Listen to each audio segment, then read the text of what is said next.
So now that you know what is psychology, we can start to what is social psychology. Social, it means being friends with others, mingling, communicating, relationship, friendship. Because we are human beings, and sometimes we are also called ourselves as social beings. By means of social beings means we cannot exist in this world by living in a closed place with a four-corner box. We have to mingle with other people. If you want to get your groceries, you need to go to the shops. You can't be planting your own plants and you get your own education, you don't go to school. I mean, it is quite impossible, especially in the world today. I mean, even if you want to get an education, you need to go to a school that is very reputable and have a good education. Yep. That's why we call social beings, the interaction between humans. Now, social psychology is being defined as the attempt to understand and to explain how the thoughts, feelings, and behaviors of individuals are influenced by the actual, the imagined, or implied presence of other human beings. This one is written by Alport in 1954. Now, the important words here right now, it's the thoughts. The thoughts, which is your thinking, your feelings, your emotion. Are you angry? Are you sad? Or are you happy? And also your behavior, your action. Why do you act in this way? One of the issues that we are always interested to study about is why aggression happens, or why abuse happens, or why do people like to compare. These are some of the things that we'll look throughout the tutorial. And next one, it is also said that Alport also mentioned the actual presence of other human beings. Actual means the real life, the reality of life. Another one is the imagine, what you perceived. Because the thoughts that we have does work every time, every second, even when you are sleeping. That's why you are dreaming.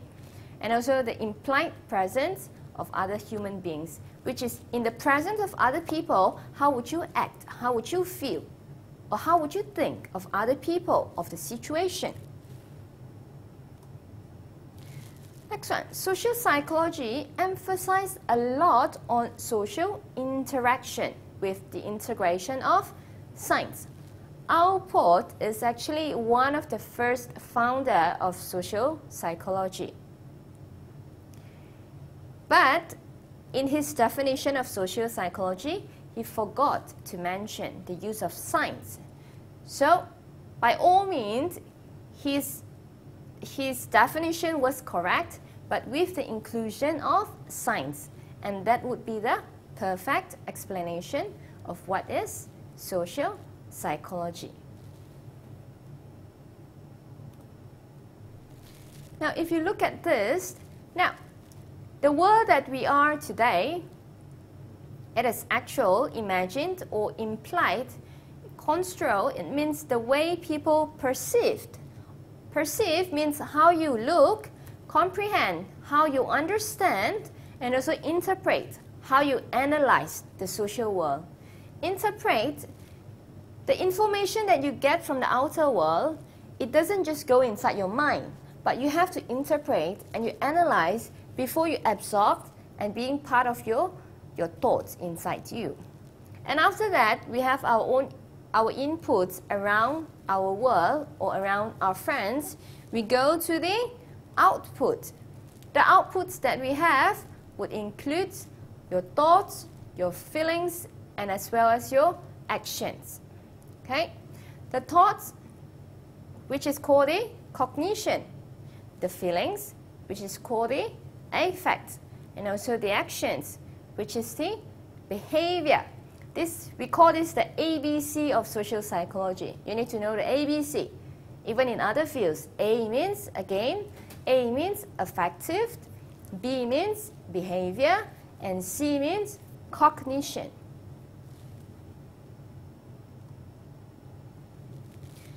Now, what is social psychology? It focused on the situational forces.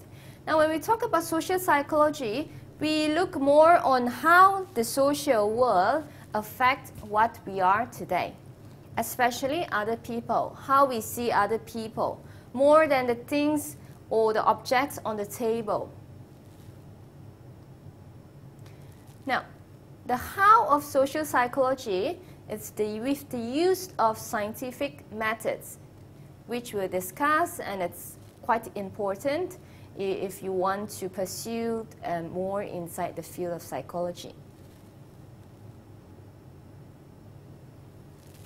Now, some people would ask, but does social psychology, is it all exclusive?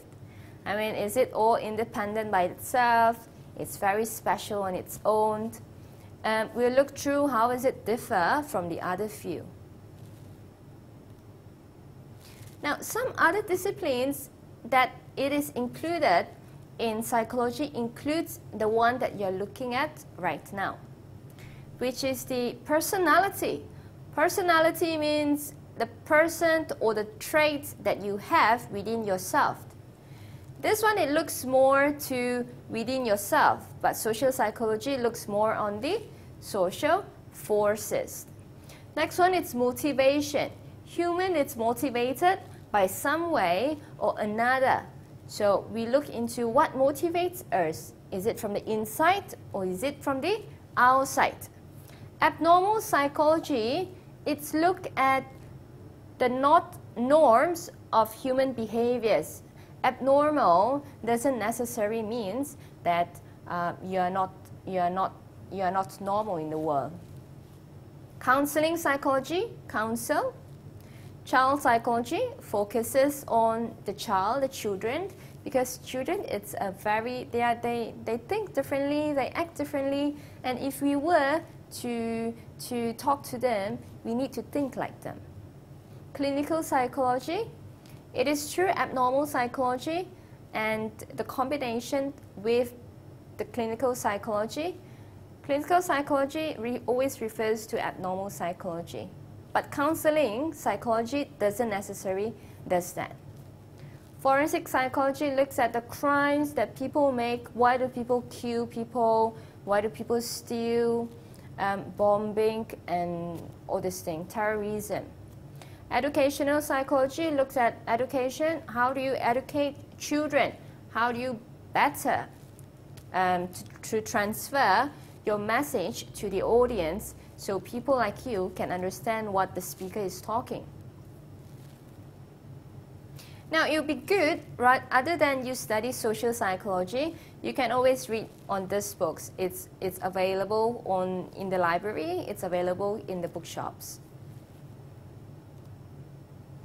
Relation to other field, most people refer social psychology. What's the difference between sociology and social psychology and philosophy? They actually mingle together, but they have their own distinctiveness. So we looked at through. Now, if you look at the table, sociology, social psychology, clinical psychology, and also cognitive psychology. Sociology, they look more on the social structure. They look more on the big picture, like the politics, like the strata, the level, the status. And the level of effect they focus on, it's a group, not individuals. They focused on a group, a special group living in Kuala Lumpur, or a special group living in Africa. Next one, social psychology, we focus on the groups and also the individuals. We look more on the interaction of people. And the effect is on you and me, which is on the individual's level. Next one, it's a clinical psychology. We look at individual disorder. Now, the focus here is disorder, which means the person doesn't function normally as other people. the effect